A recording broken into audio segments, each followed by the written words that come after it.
നമുക്കറിയാം ഇന്ന് ഗാന്ധി സ്മൃതി ദിനമാണ്. അതായത് നാഥുറാം വിനായക് ഗോഡ്സെയുടെ വെടിയേറ്റ് മഹാത്മാഗാന്ധി കൊല്ലപ്പെട്ട ദിനം. എന്നാൽ ഇതിനു മുമ്പും 1934 ഒരു ബോംബ് അറ്റാക്ക് അടക്കം നാഥുറാം വിനായക് ഗോഡ്സെ ഗാന്ധിജിയെ കൊല്ലാൻ പലതവണ അറ്റംപ്റ്റ് നടത്തി പരാജയപ്പെട്ടിട്ടുണ്ടായിരുന്നു. ഇനി മറ്റൊരു കാര്യം, ഇത്രയേറെ സമാധാനപ്രിയനായ മഹാത്മാഗാന്ധിക്ക് എന്തുകൊണ്ട് സമാധാനത്തിന്റെ നൊബേൽ പ്രൈസ് ഇതുവരെ കിട്ടിയിട്ടില്ല?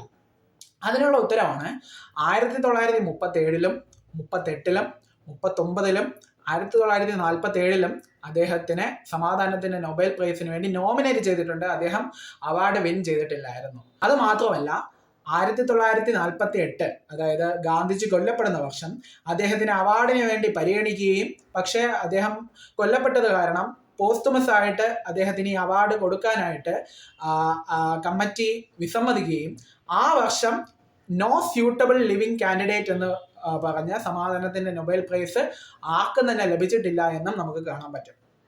ശേഷം 2006 നൊബേൽ കമ്മിറ്റി ഗാന്ധിജിക്ക് നൊബേൽ പ്രൈസ് കൊടുക്കാത്തതിലുള്ള റിഗ്രറ്റ് രേഖപ്പെടുത്തുകയും ചെയ്തിട്ടുണ്ടായിരുന്നു.